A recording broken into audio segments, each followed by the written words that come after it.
Getting a job in IT is very tough but extremely rewarding. So, in this video, we will talk about how you can actually break through the cycle of failure and get the dream job you are looking for. By the end of this video, I can guarantee you that you would become 10 times better candidate if you follow all the strategies that I have outlaid. In this video, we will talk about what are all the different types of interviews, what are the common challenges, how to prepare effectively, and what are the pro tips for you to acing every single one of your interviews. And yes, in IT, we actually have to go through 3, 4, 5, 6, sometimes 9 interviews before you get the dream offer letter that you are looking at. So, we will talk effective strategies on how you can ace every single one of those interviews. Many times it feels like the interview is just a sprint, and many times it feels like a marathon. And because that vastly varies depending on the type of company you are applying for. If you are applying for a small company, let's say that only employs 20, 25 people, they don't have time, budget, resources to interview all the candidates and go across all those 5, 6 enormously long interview process. But when we talk about the truly lucrative and some of the most important companies in the world, I'm talking about Facebook and Netflix and Amazon and Google and Teslas of the world. These companies wants to make sure that A, you are the right fit, you have the technical skills, you have the capabilities, you can think outside the box, you can think about the broader solution as a whole rather than just focus on a simple problem. You can communicate your thoughts, and you have the perseverance to go through all of these 5, 6, 7 different interviews that they have aligned for you. And in order to ace those types of interviews, let me go over all of this knowledge that I have accumulated across the span of 10 years. So let's talk about what are the different types of interviews you are expected to encounter during your technical interview journey. Number one is coding interviews.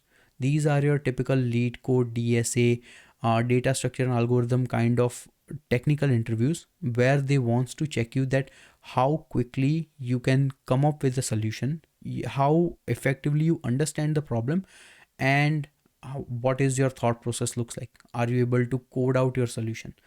Second type of interview is system design interview. In this type of interview, they wants to check you that are you able to understand the system as a whole?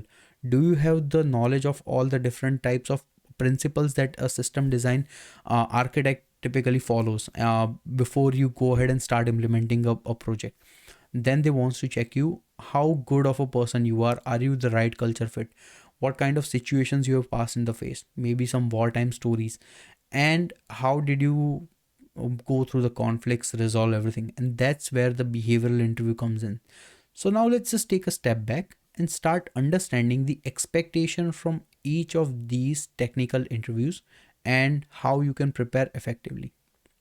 Let's start with the simplest one, which in my opinion is going to be the easiest one to crack if you once you understand that what are the all the logic behind it, and that is the behavioral interview. Now, before we understand the techniques, let's understand the purpose. The purpose of the behavioral interview is to find out that whenever something goes wrong, be it with a project, be it with a person, be it with a colleague, be it with a manager, be it with a planning, if something goes wrong, how quickly can you adapt? What is your approach? How do you resolve conflicts? And what have you done in the past? This is all they wants to check. They wants to know that whether you are a person who crumbles under pressure, or you may have faced these kind of situations in the past, and you can actually come up and lead towards the right path.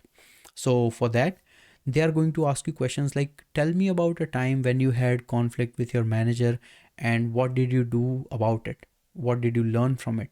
What was the scenario? What actions did you take? And typically for these interviews, I'm pretty sure if you have done some research, you must have heard about the STAR technique. That is situation, task, action, and reaction. So, what was the situation? What was the task being assigned to you? What was the action you took? And what was the result in the end? And you need to put it in a story format, and they don't have 10-15 minutes for them to just hear your story. You need to be brief, you need to be quick, because in a behavioral interview, the interview lasts typically 30 to 45 minutes. Along the span of these 30 to 45 minutes, the interviewer might ask you somewhere between 3 to 5 questions at the basic level. And for each of the question, the interviewer might end up asking you 3, 4 more follow-up questions. So imagine that you need to answer somewhere between 15 to 20 questions in the span of 45 minutes. And if you spend more than, let's say, 2 minutes on any particular question, basically the interviewer would never go get through all of the questions and would never get to understand you. So I want you to, number one thing, realize that what are all the different stories that you have personally experienced. Now, you might say that, hey, I'm just a college graduate, I have just finished my engineering degree, or I just graduated from a boot camp. I don't have those kinds of experiences. Of course, you do. You have experiences working in a group project. You have experiences working with maybe your professor. You have experience working as a co-op student, as an intern. You must have gained all of these things in your past. You have to understand that every single situation where you have to maybe resolve some sort of conflict, or maybe you were down and you have to get up, rise up, you can use all of them as part of your behavioral journey. If you have already worked in some company in the past, great. Then I'm pretty sure you must have gone through all of these stories. So what I want you to do is, number one, note down each of the different things that you already experienced preemptively. And these are going to be your notes, your cheat sheets, your experiences. And for these experiences, I want you to write down the star answer in very quick 1 or 2 or 3 words. Maybe situation. Okay, situation was like production server suddenly stopped working because of the bad code that got pushed into it. What was the action, or what was the task being assigned?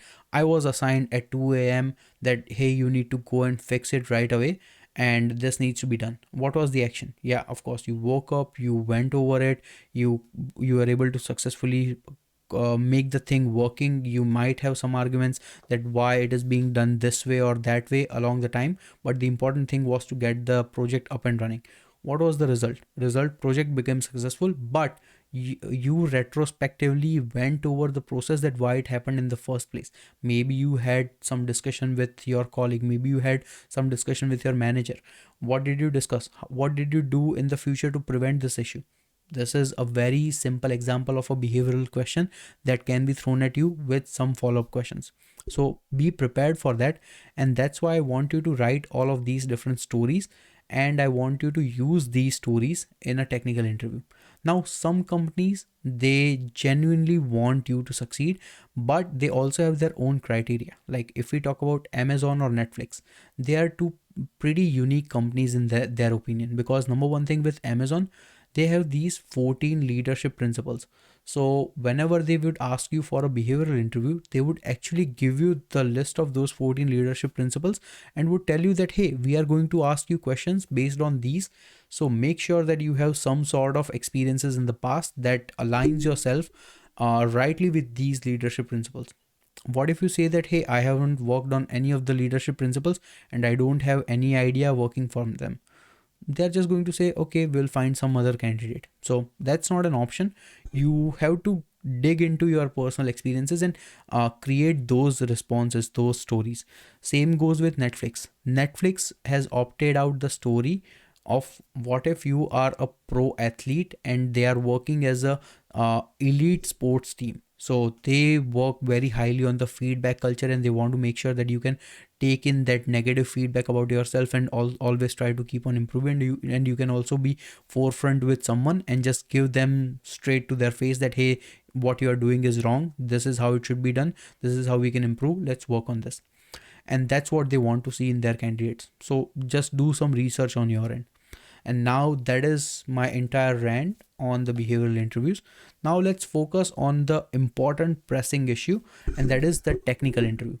More likely, that is going to be the most difficult type of interview that anyone needs to crack. And there are usually going to be somewhere between 3 to 5 instances of technical interviews. Now, I know with the boon of AI, it's very easy to sometimes, I would say, cheat the system. But if you try to cheat the system, they are going to find out, because I have personally experienced this as an interviewee at many of the roles. I have seen people trying to maybe look at their screens and trying to find the answers. I can just ask them random questions to them. So that's why, number one, be authentic. Number two, focus on your preparation, not just trying to find shortcuts. And that's within the span of preparation, I'm talking about all of those 20-25 different important topics that we have for technical interviews. There are some important lists associated with technical interviews. There is the blind 75, there is NEET code 150, there is LEED code 150, and there is NEET code 450. Go pick any list you want depending on your understanding. I want you to make sure that you can see a question and identify a pattern, that hey, in this question I'm going to talk about recursive approach with maybe depth first search or breadth first search. This is going to be a question related to graphs where I need to traverse over the entire graph in order to find out what is going to be the shortest distance between any two nodes, and this is the solution. You should be able to understand this just by looking at the question. Now, the LEED code questions or DSA questions has become tougher and tougher and tougher in interviews. And at the top tier IT companies, they expect you to solve somewhere between two medium to two hard questions, or it could be like one medium and one hard question within the span of 45 minutes. Doing that is tough, but reward is enormous. So let's figure out the way how you can actually do it. For that, number one thing is you need to be very good with your preparation. I have just note down the list of all the things that you can study from. After that, I want you to go ahead with each of those problems that I have that I have particularly defined, and I personally want you to do a lot of mock interviews in order to prepare for that, because only by doing mock interviews you realize that what kind of awkward pauses you have, what kind of hum, ah, ooh that you do, and what kind of questions that interviewer is asking from you, and what does your thought process looks like. Interviewer doesn't like to just keep on staring at you for 2 minutes and you haven't even uttered a single word. If you are going through the question and if you are thinking in your head, just let them know that hey, I'm thinking about this particular problem.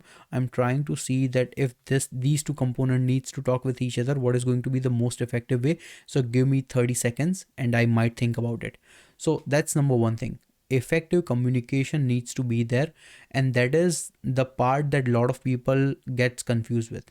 You need to be very effective with your communication in your technical interview, because number one, you are very short on time. You only have 45 minutes to 60 minutes to go over the entire interview, and amongst those 45 minutes, the first 5 minutes usually go towards the introduction. So that's why whenever a question comes, start asking these questions. Okay, what is going to be the brute force solution? Okay, let me spit out the brute force solution. I think that if we just iteratively go over every single element and trying to keep track of these 3 points and then do this calculation, maybe we can find the solution. Okay, great, I have the brute force solution. Now let me think about how we can improve upon that. Oh, instead of just storing all the information from each of the entries, what if we can use dynamic programming? In this case, I can have an array store all of these values that I've already calculated, so I'm not doing the repetitive work, and move along with that way. Okay, fine. Dynamic programming could be the solution. Now, amongst the dynamic programming, instead of using an entire array, can I just use couple of variables to store the previously calculated values and still come up with an answer so that it's going to become more optimal in terms of space complexity? Yes, I can do it that way. And if you keep that kind of communication going along throughout your entire journey, throughout your entire interview, of course you can ace it. They want to check that number one, what is your thought process. They're always going to give you a vague kind of question, and maybe they will miss out one or two important details. So they expect you that can you understand about the problem statement, can you come up with some test cases, can you also think of some edge cases, that hey, what if this input is going to be null, or what if this input is going to be very large number, or what if let's say that instead of string you are giving some random value, how would you treat your how would your code react in those situations. So these are the questions you should ask your interviewer. You should walk through the solution based on all the things that I just talked about, that spit out your thought process. Just keep them updated. that hey, this is what I'm thinking should happen, but do you think am I going on the correct path? Do you think this is the optimal solution in my opinion? Are you fine with the solution? Ask your interviewer these questions, and only once your interviewer is sure that yeah, I'm okay with this, your solution, you can start coding. Just go ahead, start coding. Don't waste your time on the silly syntax errors, because they don't care about syntax errors. They are anyways going to use something like a Google Doc that is not a compiler. So you can just quickly write down your code. Make sure the variable names you are using make sense. Just don't use something like a b c or variable xyz. Use appropriate variables that fit within the window span of the problem you are trying to solve. Okay, now you are in the technical interview. You ask the right questions. You started talking about different solutions. You explain that what each solution has trade-offs with, or you also explain that what is going to be time and space complexities. Okay, you also started doing the coding. Now you need to be prepared for that second question, or what could be the iterations of the existing question. Because let's say that the existing question remains within the bounds of one dimensional array. What if the interviewer just asks you that what if this problem becomes now two dimensional array, how would you solve that? Or currently we are just talking about a simple graph that is going to be undirected. What if we had a weighted directed graph? Once again, how would your solution be against that approach? What changes would you make? So always be prepared for those kinds of follow-up questions, because they will come up. And by the end of your interview, make sure you go through each of the questions, greet that person nicely, and always keep on communicating your thoughts, because that is the most important thing. And that's only comes with practice. It comes with practice on understanding the different data structures and algorithms. It also comes with practice by doing bunch of different mock interviews. And that's why I want you to go ahead to many important Reddit groups that I have noted down in the description of this video. You can go and check them out. But basically you can find people to do mock interview with, and find some person for whom you are going to be giving a mock interview, and then ask that person to conduct a mock interview. So that's how you will learn the perspective of an interviewer. And always, it's my advice that you record these sessions, and after recording you rewatch and understand that what were the places where you were lacking. You could have done something better. You could have asked for hints. You could have asked for that hey, are you okay with my solution? Hey, do you think that this is working fine? Do you think this is correct? Ask for these type of questions, and then only you would become better. So technical interview, the most difficult part, and this is how you master it. Okay, now let's talk about the third and the important one from the seniorities perspective, and that is the system design interview. System design interview does not have a fixed bound of questions on where it can be asked from. They can ask you to design any system. It can be as complex or as simple. You can be asked high level design questions. You can even be asked low level design questions, that what are going to be the APIs and what are going to be the database schema and how you are going to store them and how they are going to connect with each other. There is no one set solution for each of these problems.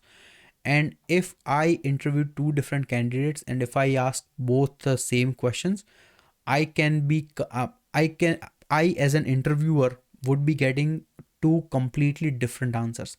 So judging becomes very tough. And what is the important thing in this case is that this should not be an interview, but rather a conversation. Imagine that you are a consultant and the person interviewing you is your client, and your client comes up to you and say that hey, I want to design a system like Twitter. What do I do? And then you start asking this question that hey, if you're planning to design some functionality like Twitter, what are the features that you want in your application? What does the workload looks like? How many users are we talking about? How many geographies are we talking about? Where this system is going to live? What kind of architecture are we agreeing upon? What does the load looks like? How are we going to take care of the popular accounts, how we are going to take care of someone wants to create new account, how does that process looks like, how do we generate feed on their mobile application, how do we keep notifications flying across multiple people. So these are the questions that I would ask, and based on the set of requirements we get, we will try to handle each requirement one by one. Now you need to make sure that don't go out of bounds and create like 20 requirements, because you would never be able to go through all of those 20 requirements in the behavior in the technical interview or system design interview. Why? Because you have limited time at hand. You don't have 4 hours to talk about your solution. You only have 45 minutes to 1 hour to talk about everything, and that's why I want you to be constrained and ask the right questions. That will this system be used by internal employees, or it is going to be public facing, internet facing, because that changes the security concern.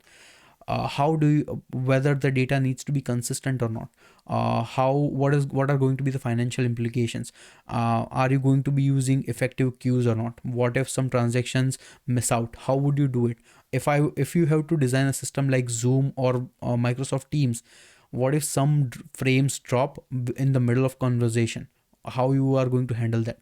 Answer could be you might use UDP instead of TCP as the protocol that is going to be used to send packets across the internet, but that solution would not work for something like Netflix. So once again, that this is going to be an ocean of information that you need to navigate through, and once again practice becomes a huge portion of it. But this is not only about practice, but reading about the important white papers and what other companies have done. So make sure that you understand these things, how it operates, how it behaves, and you have a way to navigate through this. Now, number one, it comes with practice, but number two, it also comes with your curiosity. How does Uber work? How does Lyft works? How does Netflix works? Let me go and read it out. Let me go and check it out. And once you start asking these questions and doing these researches, something would click in your mind that, hey, if they are creating a system like Netflix that deals with massive amounts of data and they are streaming it across the internet by these S3 buckets, what if I want to create something very similar and design YouTube, and I have all of these data that now needs to be streamed upon, but now it's publicly available, and instead of me uploading the video on the Netflix server, anyone in the entire world can upload the video on the YouTube server that YouTube needs to handle. So what different decisions would I make in that case? And answering these questions would basically ace your behavioral, or sorry, or your system design interview. So make sure that these are the skills you need to master behavioral interviews. Number one, bunch of scenarios, star technique, and how you convey your thoughts, and also be prepared for follow-ups. For technical interviews, number one, be really good with your solutions and be extremely good with your communication. You could have solved 500 lead code problems and still fail at technical interviews, and you could have only solved 50 questions but still ace your technical interviews. It changes from person to person. Important thing is to identify the patterns, and second important thing is to convey your thoughts. Keep your interviewer engaged that this is what you're thinking, this is how you're trying to come up with the solution, and this is going to be the optimal way you perform the solution. Lastly, system design, I just talked about it. There is no one correct answer for each of the problem, but it's more like a conversation. And think of yourself as a consultant. And I know as a fresher it would be difficult, but as a fresher you are not expected to ace in your system design interview. You just need to know the basic concepts here and there, so that would be fine. And a senior person would have experienced these things on their job, so it becomes more prevalent that they do the retrospective work on what they have already accomplished at their job. And this is how you can actually ace all of these questions. So these are the three main interviews that typically are going to be there, and different set of instances on how many interviews you have to go through. In most of the companies you typically go through 1 or 2 behavioral interviews at max, 3 to 4 technical interviews, and this includes all the different coding exercises, coding assessments, and in person or on site or virtual coding lead code problems that are being asked to for you to solve. And the third one is system design. So system design interviews varies depending on the seniority you have. If you are just a junior and you are just starting up right now, they might not even ask any single question out of system design, or maybe ask you some very minor or very simple questions. But if you are applying for a senior developer position, or you are applying for a solutions architect position, principal architect position, maybe the system design is the only thing that matters, and you might go with like 3-4 rounds of just system design across multiple different very smart people. So the frequency of these interviews are going to change depending on the seniority you have and the type of interviewer you are trying to apply for. Now I know this video took significantly longer than what I expected, but in my opinion, clearing out the entire interview, it's more of a marathon, and it requires careful planning and execution. Now, remember in the beginning of this video I talk about slight bit of luck you need, and that luck factor is because what if you did everything right and still did not get selected? Maybe the company might find a better candidate. Maybe the job you applied for, you actually received the offer and market suddenly crashed and now the company is no longer hiring new people. 10 things like this can happen. I've seen people work on interviews for 8 months for Google. They finally crack that interview and they are just waiting for the team match and it never happens. But that doesn't mean that they have lost that 8 months. They actually gained substantial amount of knowledge, and even though they were not able to secure a job at Google, they had 10 other companies who were gladly willing to hire them. So that's why this is not a single one-stop shop solution. It's just continuous improving game, and I just gave you the path for it. I hope you find my video useful. Let me know in the comments, what do you think, if I missed something, or is there anything else you want me to elaborate on, and I can create a follow-up video on that. Till then, take care.